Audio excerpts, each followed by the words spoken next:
Hey there, Parker Reed here, and welcome back to PR Media, your home for everything movies and music through my eyes.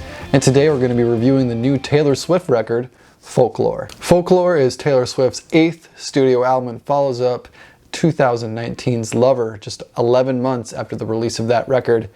And this album literally came out of nowhere. There was no news about her recording a new record. There was no news of her even writing new music yet because she did not tour behind Lover. And just like I said, 11 months after that record came out, this one came out. So she really didn't waste any time getting to work on this album. Now, this is a stylistic departure, to say the least, because in 2014 with 1989, that was a real crossover pop record for Taylor Swift. Then she followed it up a few years later with Reputation, which was kind of a more almost trap infused. There was some rapping on it, but still in that pop sphere. And then last year with Lover, she went full pop, like to the extreme. And that album just showed that she was really committed to doing pop music. And then Folklore came and kind of changed all that. Now, she collaborated with The National's Aaron Dresner on this record, and The National is one of the indie rock powerhouses of our time. So obviously that influence is really, really thick on this record, and you can really tell she was kind of going for a different style on it. The opening track, The One, is a great record and it's a great song. And from the opening track of this album, you see that she's going in a different direction. She's going in for a little bit more of a sentimental direction. She's going for a little bit more of a subdued direction, because you'd expect this to be the most bombastic song on the record, open it up with, look at me. But no, it really gets down to the kind of moody guitars, the ambient reverbs going on. It really shows that she wants to do something different with her career. Then the next song, Cardigan, that is probably the poppiest song on this album, and that's the reason opening week it went #1 in the Billboard Hot 100. And because it's the most accessible song, it got only the first music video from the record. And it's a solid song. It's not my favorite on the album by any means, but it's a solid track. My favorite song on the album, though, is Exile, and that's featuring Bon Iver, most prominently Justin Vernon and Bon Iver. And yes, I am biased towards Bon Iver because I'm from Eau Claire, Wisconsin, the city in which Bon Iver was founded. I mean, there's a 22 million Bon Iver album cover mural like 3 blocks from my house. So you see just how important that band is to where I'm from. But even if you take that away, if you take away that personal connection from that song, this song is, I think it's a standout of the record. It starts off with Justin Vernon singing. Doesn't even start with Taylor Swift, so it doesn't really feel like a feature. It feels like a collaboration between the two. And songs like I've Seen This Film Before and I Didn't Like the Ending, it really shows how sentimental you can be once a relationship is over, and you've seen that these two people are just going down the same path over and over again and they can't get out of it. And the piano in this song is absolutely gorgeous. The minimal to no drums just really adds to the epic sense that you're in the room with those two. And it's a fantastic track, and much longer than I thought it would be. Usually around the 3 minute and 30 seconds mark, I thought it was going to start to wrap up, but there's a long layered intro of their voices intertwined and going back and forth and feeding off of each other, and that really adds to this track's epic feel. And it's one I would love to see in a live setting, because I think adding some bigger drums to a live recording would be a really cool addition. And Exile, I think, is the best song on Folklore. Now, once we look through the rest of the discography, I think this album was pretty front-loaded, and that's not a horrible thing where you put your first songs your best songs at the beginning of the record to kind of grab attention, but it does start to trail off a little bit for me.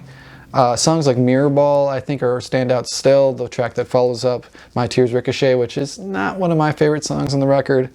And then we have songs like August, Illicit Affairs, Invisible String, that kind of add to the feeling of sentimentality and emotional longing that Taylor displays in this album. I don't think they're standouts by any means, but still solid tracks, all with this similar kind of style.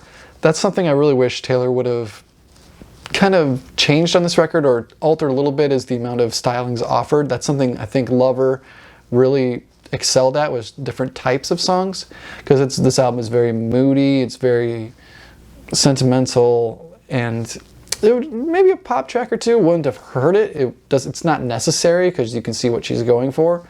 But when every song is the same kind of vibe, then it gets a little bit long, especially when you see that the album is 16 songs long. My second favorite song on this record is a song called This Is Me Trying. I think this track really needs more attention. It's a song in which it has a topic that I don't think it's talked about very much. It's just her saying, I'm doing my best to make this relationship work. I'm doing my best to communicate with you. I'm doing my best. I'm just doing my best in general. And that's a theme I think a lot of people can relate to, because in relationships, oftentimes there's a lot of misunderstanding between someone thinks, oh, that person's not trying, or that person doesn't care. But that other person in the relationship can say, no, this is me giving my all to you. This is me trying to show you I care. And those feelings are really portrayed through this song. And it's one of the more upbeat songs on the record, ironically, but I think it needs more attention. I mean, looking on Apple Music, it wasn't even one of the starred songs, so people aren't even checking it out as much as they are the first 5 songs in this record. So check out This Is Me Trying, because I think it's a song on Folklore that really gets overlooked, and it really adds to the second half of this record, which otherwise would have been a little lacking. The final 2 songs in this album really go for it. They really go for an epic ending, being Peace and Hoax, and they're okay. I remember a little bit. I remember the shorter songs a little bit better on this record. They're still solid. That's what I want to say about this album as a whole. This entire record is really solid.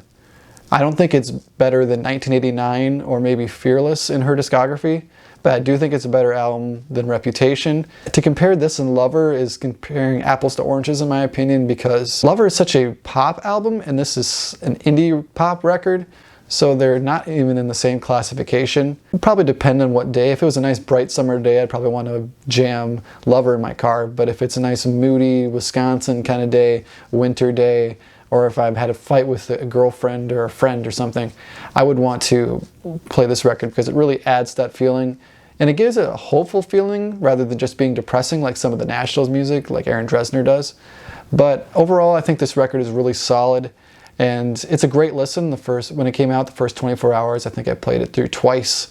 Folklore is a solid record, and I would give it an 8 out of 10. Thank you so much for watching my Taylor Swift Folklore album review. It's a solid album, and I think you should check it out, especially if you're a fan of Taylor Swift. But if you've never been a fan of her country or pop stylings, maybe this album is more up your alley. Thank you so much for watching PR Media. My name is Parker Reed, and remember to keep supporting physical media. See you next time.